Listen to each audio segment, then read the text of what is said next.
Well, hi, I've parked up my motorhome here, and if we just carry on a little bit.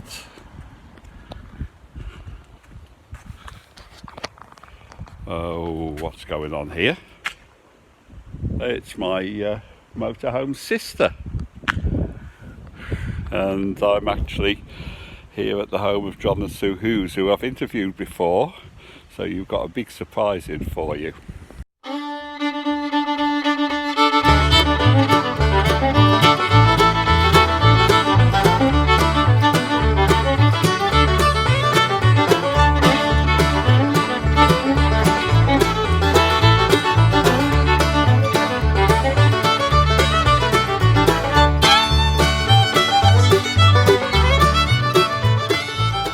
Right, so I'm back today with John and Sue Hughes. If you've seen the earlier video, I made a big thing that I took my motor home and drove across Canada to Alaska, but I got cut back down to earth when I met these two, in the meantime good friends of mine, because they've been all over the world.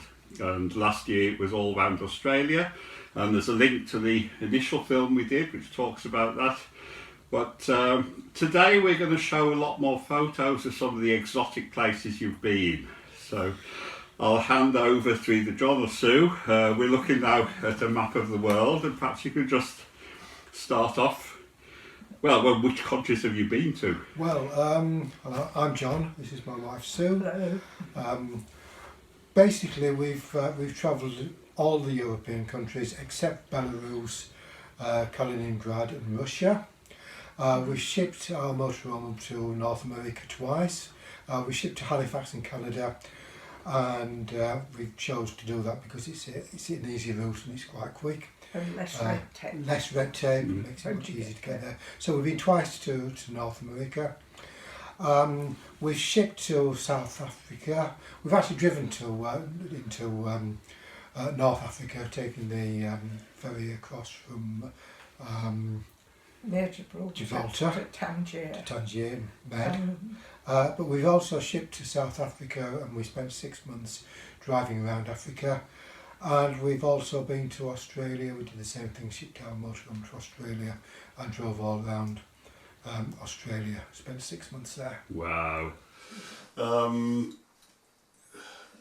Well, if we just progress on, I'm going to show quite a few photos that we've prepared, because you gave a talk, didn't you, at a meet-up we had last year of intrepid motorhomers or RVers. So you do have a website as well, Travels with Nicole, which I'm just looking at with your camper van going across the Tropic of Capricorn. I think you've been across quite a few tropics, haven't you? And we've been across all the circles apart from the Antarctic circle. well, That'd be a bit difficult, wouldn't it? Yeah, I think we can do that in the morning. Interesting, you're talking about our website, Travels with Nicole. Nicole, of course, is our motorhome. When we bought our motorhome 12 years ago now, we bought it when we retired, and as you know, obviously it's a Chausson, which is French.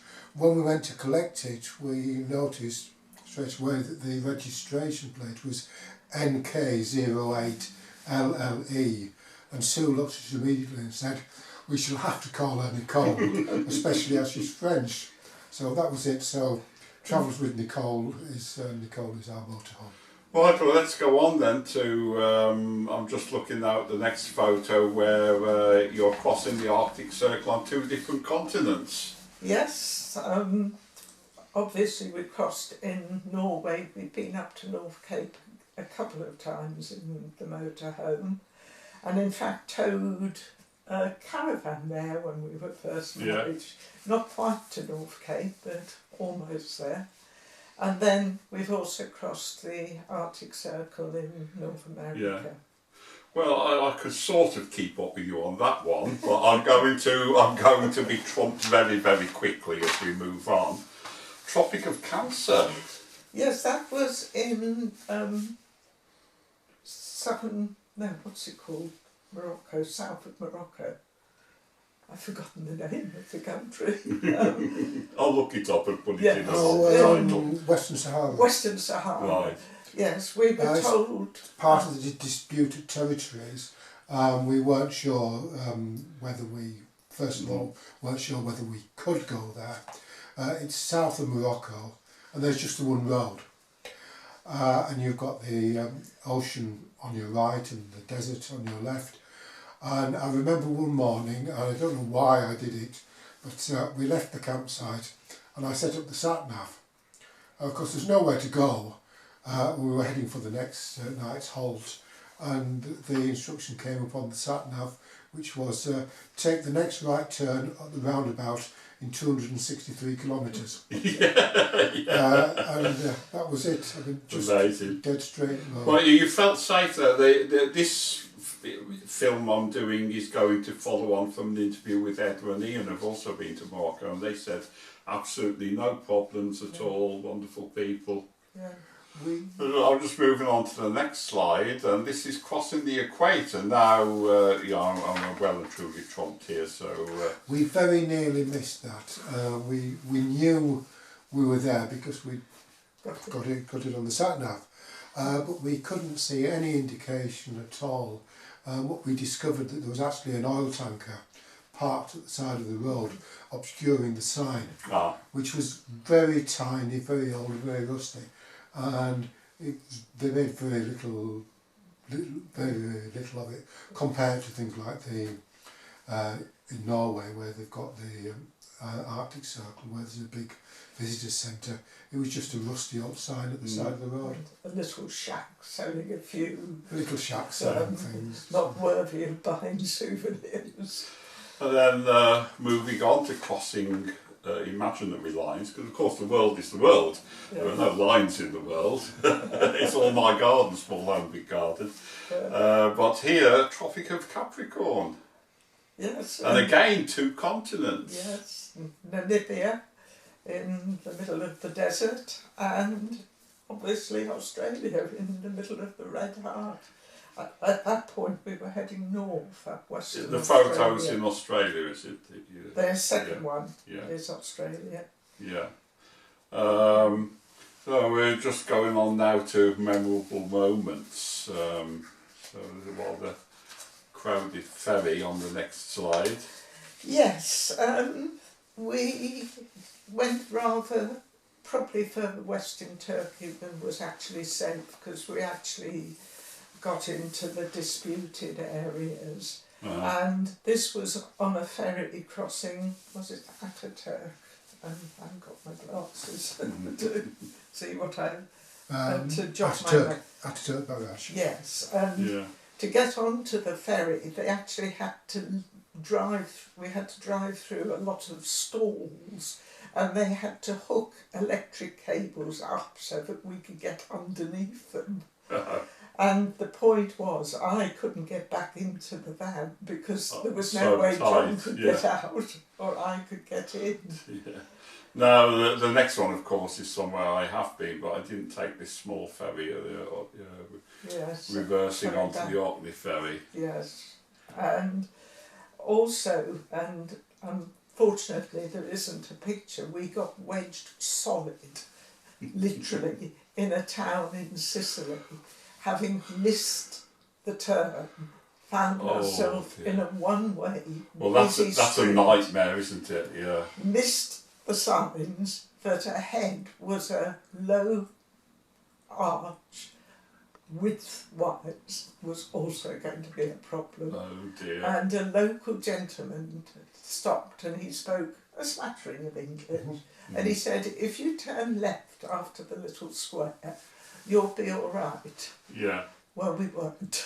Oh dear. And the scenario was that they had to get the police to come and find the owners of all the parked cars so that we could get through. I was outside the van at this point, couldn't even get back near enough to John to get my camera. And the result was the police escorted us out of town. And literally told us not to come back. So I was moving on, we're in the Ukraine in the next one. on a bit of a dirt road. The roads in Ukraine are the worst roads that we have come across anywhere in the world. Even in Africa. Worse than the roads in Africa, worse than the roads in the outbacks of Australia, worse than the roads in The desert. deserts. I mean, literally. We did wonder actually. Some of the potholes were so large. We actually wondered if they were bomb craters. Yeah. We crossed over from Romania, and we were heading for a campsite at the mouth of the Danube, and we didn't get there. We were heading down the road. It was getting dark. We knew we couldn't get anywhere. We couldn't go any faster. We were at walking pace. And eventually it just became so dark we just knew we just had to stop. So we just stopped in the road, went to sleep, and got up the next morning and managed to get back out. Well, I must admit I've done that as well, but not in Ukraine. But I'll move on because we're going to have to soldier through all these. The next one's a bit surprising. Snow, but snow in Africa. Yes. In Morocco. In Morocco, in northern Morocco, on a wonderful campsite, which we passed on a previous visit and thought, ooh, you know, it looked like a cash bar. And we woke up that morning to find it had snowed overnight. Wow. Luckily, I'd got the washing in the night before. And just moving on, now we've got your internal thermometer, and this will be horror for me. Yes. 45, is that internal 45? Yes. And outside. Yes, inside was 45, outside was nearly 60 degrees. I would die. We were at the border crossing, and we were in a queue, and the border guards were underneath the sheltered area, and every vehicle was having to be totally stripped and everything was checked. In the meantime, there was a queue of traffic behind, out in the full sun. We were not allowed out of our vehicles. We were not allowed to run our engines, so we couldn't run the air conditioning, and the temperature was getting higher and higher. Horrific. It was almost at the point where, you know, as you say, it was dangerous. Just moving on, there's another horror scenario. You're stuck. That's something I've done, but not in where you are.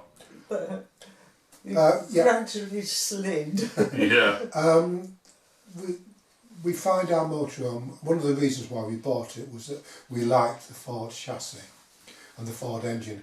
We also like the fact that it's got good ground clearance and bigger wheels than a lot of motorhomes. Yes. So we actually find that the Chausson is very good on dirt roads, as long as they're dry.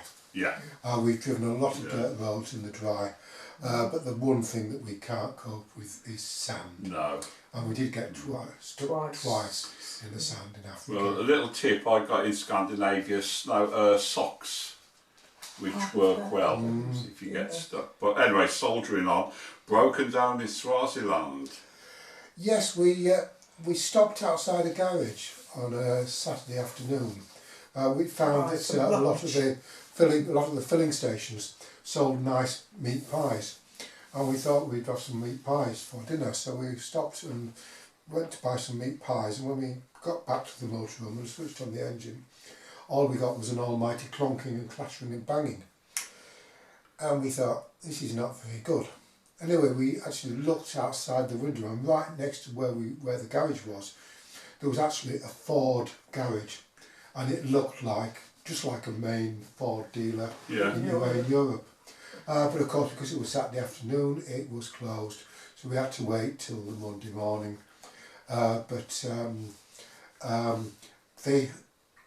We went into the garage. They sat us down in reception. There was coffee. There was magazines. It was very civilised. The chief mechanic came out and he said he thought that they probably did have the parts that we needed in stock. They didn't. They had to ship the parts from Germany, but they got the parts to Swaziland, and the motorhome repaired in 5 days. Brilliant.